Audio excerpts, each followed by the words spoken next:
Katika Jamhuri ya Msumbiji huwa wanasema sente mkasa, yaani karibu jisikie nyumbani. Kwa sisi Tanzania tunasema karibu nyumbani mgeni wetu.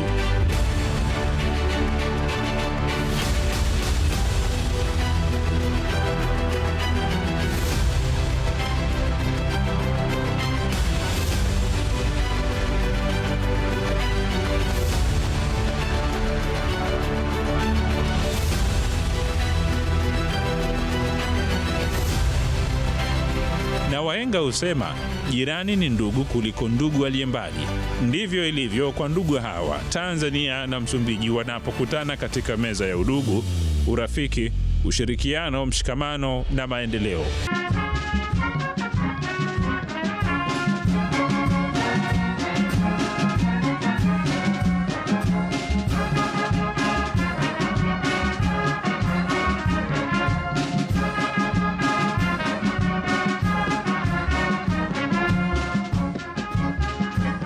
Tarehe 3 Julai 2026, historia ikaandikwa.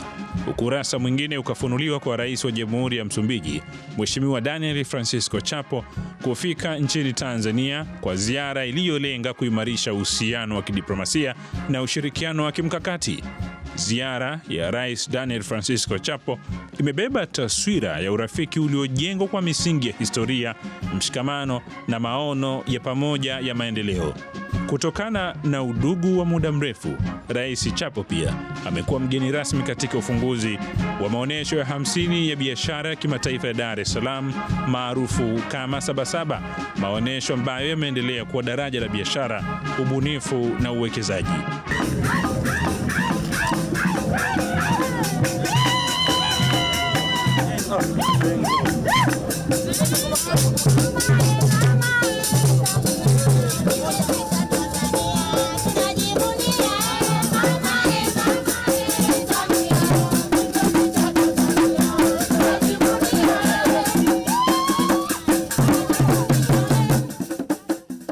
Rais Chapo alisema kuwa kusherekea miaka 50 ya Sabasaba ni zaidi ya kusherekea miaka mingi ya maonyesho ya biashara ya kimataifa. Aidha, alibainisha kuwa Sabasaba ni mojawapo ya majukwaa muhimu zaidi barani Afrika katika kukuza biashara, ubunifu, viwanda na uwekezaji. Celebrar 50 anos de Sabasaba. Miaka 50 iliyopita, Sabasaba ilianza kwa kuwaleta pamoja wazalishaji, wafanyabiashara na wawekezaji. Leo katika jubilei ya dhahabu pia inaleta pamoja maono ya pamoja kwa ajili ya mustakabali wa Afrika. Ni Afrika hii ambayo Msumbiji na Tanzania tunataka kuendelea kuijenga bega kwa bega.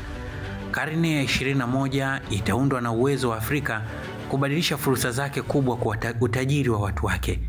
Bara haiwezi tena kujikita tu katika kusafirisha nje mali ghafi na kuagiza bidhaa zilizokamilika. Tunahitaji kukuza viwanda katika uchumi wetu, kuongeza thamani kwenye rasilimali zetu, kuwekeza katika sayansi, ubunifu, uchumi wa kidigitali, akiliunde, kuongeza nguvu kazi yetu, ujuzi na uundwaji wa minyororo ya thamani ya kikanda.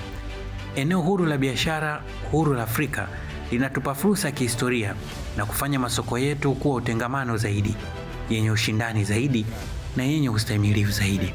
Hata hivyo, utengamano huu hautafikiwa kwa makubaliano pekee. Utapatikana kwa kujenga barabara, reli, bandari, miundombinu ya nishati, mifumo ya kidigitali na taratibu zinazorahisisha usafirishaji wa bidhaa, huduma, mtaji wa watu. Itakumbukwa kwamba Tanzania ina nafasi ya kipekee katika mioyo na kumbukumbu za pamoja za watu wa Msumbiji, ambapo chama cha Frelimo kilipata msaada wa kisiasa, kidiplomasia na kibinadamu ili kuandaa mapambano yaliyosababisha uhuru wa taifa hilo.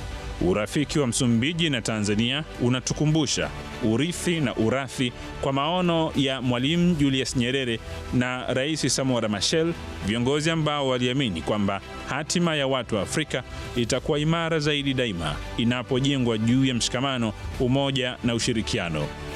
Moçambique e Tanzania aproximaram-se. Msumbiji na Tanzania zimeunganishwa na historia. Kabla hatujawa washiriki wa kiuchumi, tulikuwa marafiki katika mapambano. Kabla hatujasaini makubaliano ya ushirikiano, tulikuwa na maono ya kujitoa mhanga na matumaini ya pamoja. Muda mrefu kabla hatujaanza kuzungumzia ushoroba za usafirishaji na minyororo ya thamani, watu wetu walikuwa tayari wakitembea bega kwa bega katika kutetea uhuru na heshima wa Afrika. Kwa hivyo, Tanzania ina nafasi ya kipekee katika mioyo ya kumbukumbu za pamoja za watu wa Msumbiji. Ni katika nchi hii yenye ukarimu ambapo wananchi wengi wenzetu walipata hifadhi, na hapa ambapo chama cha Frelimo kilipata msaada wa kisiasa, kidiplomasia na kibinadamu ili kuandaa mapambano yaliyopelekea uhuru wa taifa letu. Wananchi wa Msumbiji hawatasahau kamwe kwamba wakati uhuru bado ulikuwa ndoto, Tanzania iligeuza ndoto hiyo kuwa msimamo wetu wa pamoja. Urafiki kati ya watu wetu haukutokana na maslahi ya kibiashara, ulitokana na ujasiri, mishikamano na imani kwamba uhuru wa watu wa nchi moja ya Afrika daima utakuwa ushindi kwa Afrika nzima. Tukikumbuka urithi huu, tunatoa heshima kwa maono ya Mwalimu Julius Kambarage Nyerere na Rais Samora Moses Machel, viongozi wawili wa kisiasa ambao walilelewa muda mrefu kabla ya wakati wao, kwamba hatima ya watu wa Afrika itakuwa imara zaidi daima itakapojengwa juu ya mshikamano, umoja na ushirikiano. Ni dhahiri kuwa uhusiano kati ya Msumbiji na Tanzania kwa sasa unapitia katika mojawapo ya vipindi vyake vyenye matumaini makubwa zaidi. Rais Chapo akatumia jukwaa hilo kutoa wito kwa bara la Afrika kutumia biashara, viwanda na miundombinu yake ili kujenga uhuru wa kiuchumi na kuongeza thamani ya rasilimali zake. As oportunidades existem na energia. Fursa zipo katika nishati, kilimo, viwanda, uchimbaji madini, utalii, usafirishaji, viwanda vya kuchakata, uchumi wa kidigiti, uchumi wa bluu na miundombinu. Na tuko tayari kujenga ushirikiano wa muda mrefu uliojengwa katika kuaminiana, manufaa ya pande zote za ujenzi na ustawi wa pamoja. Tunataka kuthibitisha tena mbele ya Mheshimiwa Mama Samia dhamira thabiti ya Msumbiji ya kuendelea kufanya kazi bega kwa bega na Jamhuri ya Muungano wa Tanzania ili kuimarisha ushirikiano huu wa kimkakati na kujenga eneo la kiuchumi linalotengemaa kwa manufaa ya watu wetu. Jubilei hii ya dhahabu ya maonyesho ya kimataifa ya Dar es Salaam iweze kukumbukwa kama sherehe ya miaka yake 50 ya kwanza, bali pia kama wakati tuliothibitisha upya azma yetu ya kujenga miaka 50 ijayo ya Afrika iliyounganika zaidi, yenye viwanda zaidi, bunifu zaidi na yenye ustawi zaidi. Sabasaba iendelee kuwa mahali ambapo ndoto za waasisi wetu hubadilishwa kuwa fursa kwa vizazi vipya vya Afrika. Katika hali hii ya urafiki, Rais Chapo anaendelea kubainisha kuwa Afrika inahitaji kukuza viwanda katika uchumi, kuongeza thamani kwenye rasilimali, kuwekeza katika sayansi, ubunifu, uchumi wa kidijitali, akili unde, kuongeza nguvu kazi, ujuzi na uundaji wa minyororo ya thamani ya kikanda. Wakati wote Sabasaba imekuwa kitovu cha wafanya biashara, wawekezaji, wabunifu na wazalishaji kutoka Tanzania na mataifa mbalimbali duniani. Ni mahali ambapo mawazo hukutana na fursa, teknolojia hukutana na soko, na ndoto za biashara huanza safari ya mafanikio. Katika maonyesho hayo, kampuni kutoka Tanzania, Msumbiji na mataifa mengine zinapata nafasi ya kuonyesha bidhaa na huduma zao, kujenga ushirikiano wa kibiashara na kuvutia mitaji mipya. Kimsingi kuna utofauti mkubwa wa maonyesho ya mwaka wa 50 sasa hivi. Nimeona maendeleo makubwa sana, especially kwa baadhi ya kampuni zimekuwa kibiashara, na maonyesho ya makao yamekuwa ni mazuri kwa sababu kwanza kuna products nyingi, lakini pia kuna amani imezingatiwa sana kimsingi, kwa sababu ukipita kila sehemu amani imetawala kila sehemu, watu wako free, wanachagua bidhaa zao. Lakini pia nimeona baadhi ya kampuni wa update baadhi ya bidhaa zao, bidhaa zimekuja kwa utofauti mzuri sana. So far so good. Maonyesho ya makao mimi naona ni the best kuliko ambayo yamewahi kupita kwa sababu ya ubora wa bidhaa, lakini pia amani imezingatiwa, watu wako free kuchagua bidhaa zao na products mbalimbali. kwangu mimi nimeipenda sana. So far so good. Kwanza tunafurahia kuona Mheshimiwa Rais anaupiga mwingi, tumpe maua yake. Kwanza kuruhusu rais mwingine kuja kufungua kwa ushirikiano inaongeza uhusiano wa kimataifa, lakini pia inakuza uhusiano wa kibiashara.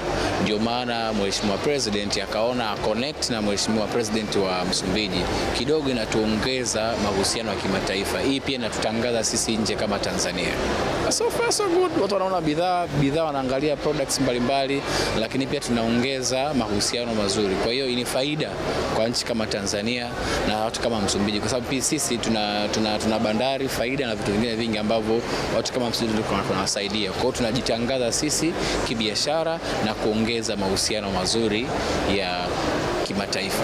Maonyesho ya mwaka huu yamekuwa ni ya kitofauti kwa sababu tumepata nafasi ya kumwona Rais wa Msumbiji akiripoti katika maonyesho haya kwa ajili ya kufungua, akiambatana na rais wetu wa Jamhuri ya Muungano wa Tanzania. Yamekuwa ya kitofauti zaidi, sio kama miaka mingine inavyokuwaga. Naamini imeleta uhusiano mzuri baina ya Msumbiji na Tanzania na amani pia, maana yamekuwa ni maonyesho ya kitofauti. Ulinzi umekuwa ni mzuri wa amani, tumelindwa kwa namna ambayo hatukuwahi kutegemea kama kungeweza kukwawa na ulinzi wa staili. Itatufungulia fursa ya kuvuka mipaka. Kama tulikuwa tuna mpango wa kuendelea kuihudumia Tanzania tu, tumeshaonyeshwa mwangaza mwingine wa kuweza kuvuka mpaka kwenda Msumbiji, kuendelea kufanya mahusiano mazuri baina yake na sisi kwa ajili ya biashara. Maonyesho ya mwaka huu yamekuwa ni ya tofauti pia hata kwenye masuala ya bidhaa, kwa sababu kila mmoja mwenye kampuni yake amekuwa akiripoti mahali hapa na kuitangaza brand yake vizuri na kuionyesha katika ubora wa tofauti na miaka mingine ambapo watu wengi wanakuwa wanachukua mabanda kwenye eneo kama hili wakifanya kama biashara baada ya kuwa maonyesho, lakini kwa mwaka huu imekuwa ya maonyesho zaidi kuliko biashara. Kiangalia miaka 4-5 hapo nyuma na sasa hivi hapa mpaka mimi nimeweza kupata kibali cha kufika Sabasaba, ni maonyesho yameweza kumjali kila mtu kwa nafasi yake, wajasiriamali wadogo, wakubwa, wakati na wajuu zaidi. Kwa hiyo imekuwa ni nzuri zaidi ukikompea na huko nyuma. Wengine zamani walikuwa wanashindwa kuhudhuria, kuja kuonyesha bidhaa zao Sabasaba, lakini sasa hivi wanaweza kufika. Vitu vinavyonivutia, nimekuja Sabasaba, nimeona kuna watu tofauti, wajasiriamali wa hali ya chini, hali ya kati, ya juu, kutoka mataifa mbalimbali. Kwa hiyo nimeona maonyesho ya Sabasaba ya mwaka huu yameangalia kila upande. Watu kutoka nje, wa Tanzania, watu wa hali ya chini wanaweza kufika na kuonyesha bidhaa zao. Tanzania tuna ushirikiano na mataifa mbalimbali. Maana hata wageni wanaofika hapa wanasema Watanzania ni wakarimu ukikompea na nchi nyingine. Nikiwauliza ni kwa nini, wanakuambia tumetembea sehemu mbalimbali. Mfano Kenya wameenda Rwanda, Msumbiji, lakini wamekuwa wakisema Tanzania tuna ukarimu zaidi ukikompea na mataifa mengine. Sio kwamba mataifa mengine hayana ukarimu, lakini Tanzania kwa wao wanavyosema ni zaidi. Yatafungua fursa, maana bidhaa zinazozalishwa Tanzania zitaenda Msumbiji na zinazotoka Msumbiji zitakuja kwetu. Kwa hiyo na sisi bidhaa ambazo tutazifahamu kutoka Msumbiji na ambazo hazifahamu kutoka Tanzania zitaenda Msumbiji. Kwa hiyo tutakuwa tumetengeneza units. Kwa kweli ni maonyesho makubwa sana ukizingatia ni miaka 50. Miaka 50 ni umri mkubwa sana, hata wengine tulikuwa hatujazaliwa. Kwa hiyo ni maonyesho ambayo yanakutanisha wafanyabiashara kutoka nchi mbalimbali na Afrika kwa ujumla na hata duniani pia. Kwa hiyo ni maonyesho makubwa na yanatupa fursa wafanyabiashara kukutana na wafanyabiashara wengine kwa urahisi zaidi, lakini pia kutangaza bidhaa zao ndani ya nchi na pia kimataifa, na pia ni kutanua soko na wigo wa wafanyabiashara kukutana na watu wengi zaidi na wateja wao moja kwa moja. Kwanza hii inaonyesha ukubwa wa haya maonyesho, lakini pia yanaonyesha kwamba yanafika sehemu mbalimbali ya duniani na yanagusa nchi mbalimbali. Ukiangalia Afrika kama rais alikuja kuzindua hapa, ina maana inaonyesha ushirikiano wa Tanzania na nchi nyingine kibiashara uko vizuri kiasi gani. Kwa hiyo ni maonyesho makubwa sana na ni fursa nzuri kwa wafanyabiashara wa Tanzania na hata nchi jirani na Afrika kwa ujumla. Haya maonyesho kwa sababu yanakutanisha wafanyabiashara wengi na kutupa fursa ya kufanya biashara na kutanua wigo wetu kibiashara. Na washauri wafanyabiashara kwanza ni kuongeza ubunifu na pia kuongeza quality ya bidhaa zetu na fursa kwa mfano wafanyabiashara wa Tanzania inatanua wigo. Kwa kama inatanua wigo tunakutana na watu wengi Kwa hiyo kama tunakutana na watu wengi, tunatakiwa tuwe na vitu bora ili kuhamasisha na kuwafanya wawekezaji na wafanyabiashara wengine kutoka sehemu mbalimbali za Tanzania na Afrika waje Tanzania kufanya biashara, kwa sababu tuna uwekezaji mkubwa. Ukiangalia sekta ya kilimo, ukiangalia sekta ya madini, ukiangalia wafanyabiashara wadogo wadogo, tuna vitu vingi vya kutengeneza ambavyo vinahusisha Tanzania na ni bora vinatoka hapa kwetu na vinaweza kwenda Afrika na dunia kwa ujumla. Kwa hiyo na wachowashauri zaidi ni kuongeza juhudi na nguvu binafsi na quality ya vitu ambavyo tunatengeneza hapa Tanzania. Kushiriki kwa Rais Chapo katika ufunguzi wa maonyesho hayo kunadhihirisha umuhimu wa diplomasia ya uchumi katika kuimarisha uhusiano wa Tanzania na Msumbiji. Mheshimiwa Rais Chapo si mgeni sana hapa nchini. Ameitembelea nchi yetu kwa nyakati tofauti. Hii ni mara yake ya 3. Alitutembelea wakati ameteuliwa na chama chake kugombea urais. Nchi ya kwanza aliyoipa heshima kwenda na kutaka radhi ilikuwa Tanzania, kuja kuomba radhi na baraka zetu. Lakini alitembea mara tu baada ya kuwa rais, alikuja kwa ziara yake rasmi ya serikali hapa Tanzania, na hii ni mara yake ya 3. Tunamshukuru sana. Yeye anasema Tanzania ni Msumbiji na Msumbiji ni Tanzania, na kwamba Tanzania ni nyumbani kwake. Kwa hiyo tunamshukuru kwa moyo huo. Vile vile kuwepo kwake hapa katika shughuli hii naongeza ukurasa mwingine wa historia ya uhusiano wetu ulioanza toka wakati wa harakati za ukombozi. Aidha, ni jambo la fahari kwamba maonyesho haya yamepata tena heshima kufunguliwa na Rais wa Jamhuri ya Msumbiji baada ya watangulizi wa Rais Chapo kufanya hivyo katika miaka mbalimbali. Mwaka 1999 Rais Joaquim Chissano alifungua maonyesho haya, na kama mtakumbuka na kwenye mapicha inaonekana, mwaka juzi 2024 Mheshimiwa Rais Filipe Jacinto Nyusi akiwa anamaliza muda wake alikuja Tanzania kwa ziara rasmi, lakini pia kufungua maonyesho haya.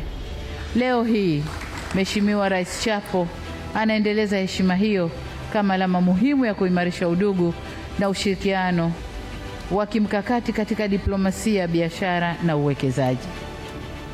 Kama nilivyotangulia kusema, uhusiano wa Tanzania na Msumbiji ni wa muda mrefu na umejengwa juu ya misingi ya historia ya ukombozi, ujirani mwema na mshikamano wa Afrika iliyowekwa na waasisi wa mataifa yetu, baba wa taifa letu Mwalimu Julius Kambarage Nyerere, hayati Edward Mondlane na baadaye hayati Samora Machel. Kwetu sisi tuliopo leo, wajibu wetu ni kuidumisha historia hiyo na kuhakikisha haiishii kwenye kumbukumbu pekee, bali inatafsiriwa katika kukuza uzalishaji, biashara, uwekezaji, viwanda, ajira, usafirishaji na kuimarisha ustawi wa watu wetu. Ziara yake nchini Tanzania ni ishara ya kuendelea kuimarika kwa uhusiano wa kidugu kati ya Tanzania na Msumbiji, pamoja na dhamira ya pamoja ya kujenga uchumi imara kupitia biashara, uwekezaji na ushirikiano wa kikanda. Wahenga husema penye nia pana njia. Nia ya viongozi wa mataifa haya mawili ya kuimarisha ushirikiano ni msingi wa safari ya kuelekea maendeleo, ustawi na mafanikio ya wananchi wao.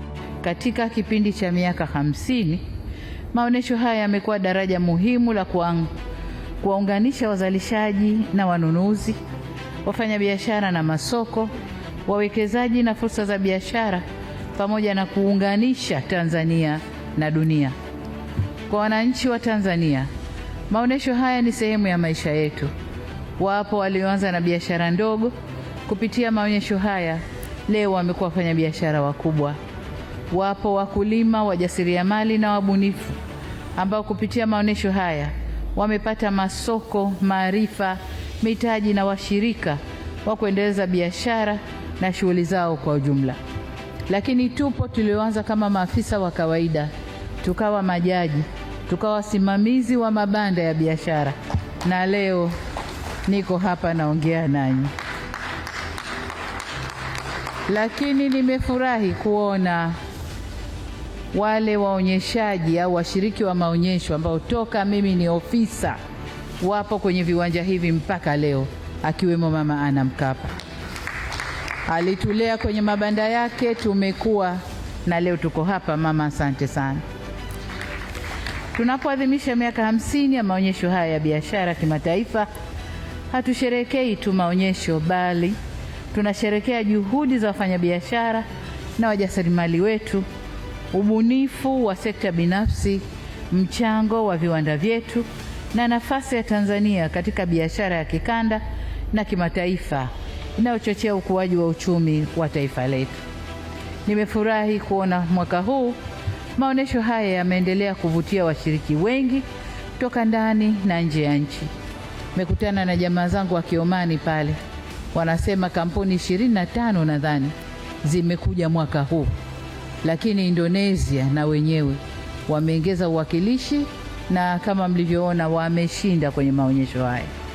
Hii inatupa picha kwa maonyesho haya ni jukwaa muhimu la biashara na pia ni ishara kuwa Tanzania inaendelea kuaminika kama kituo kikuu cha uwekezaji na biashara na lango la kufikia masoko katika ukanda wa Afrika Mashariki, Jumuiya ya Maendeleo Kusini mwa Afrika SADC, bara la Afrika na duniani kote. Na hii inadhihirishwa na ndugu zetu kutoka China, akina Keti. Wao ni coordinator wa maonyesho haya kule China, lakini wana biashara kubwa ya logistics wamejenga pale Ubungo, ambayo inafanya biashara zivuke kwenda kote duniani. Nawapongeza kwa maboresho makubwa yaliyofanyika ya miundombinu, teknolojia na uendeshaji katika eneo hili. Kila tukija tunaona mabadiliko katika uendeshaji wa maonyesho haya. Aidha, nitoe rai kwenu kuwa wabunifu zaidi ili tuyakuze maonyesho haya katika viwango na hatua kubwa zaidi za kimataifa. Na huu ndio urafiki wa kidugu, kidiplomasia na uchumi kati ya Tanzania na Msumbiji unaojidhihirisha kupitia ziara ya Rais Chapo pamoja na ufunguzi wa maonyesho 50 ya Sabasaba. Nchi hizi mbili zimeonyesha mshikamano wa umoja ni nguvu katika kukuza biashara na maendeleo ya wananchi wake. Udumu urafiki wa Tanzania na Msumbiji. Ukiwa Jamhuri ya Msumbiji, wao husema adios por cuento, na kwa hapa kwetu tunasema kwa heri kwa sasa.